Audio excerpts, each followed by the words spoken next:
ba mayroong tocotrienol at Tocovid? Matagal na ba na may Tocovid sa market? Actually, Maru, ang Tocovid na 50 milligrams was made available sa market ng 2005.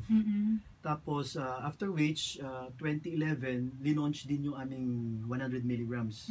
And just this year, linaunch namin yung 200 milligrams. Yun yung para sa liver disease, saka yung sa stroke prevention. But the 50 milligrams, saka 100 milligrams, ito nga yung OTC na sinasabi namin ngayon. For antioxidant ito, Maru. No?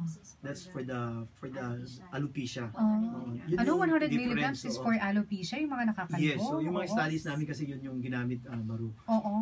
Now, gusto ko lang banggitin kasi nabanggit kanina ni Doktora yung composition ng ating Tocovid, yung tocotrienols natin. Kasi yung Tocovid kasi, Maru, ano to, mixed tocotrienols to.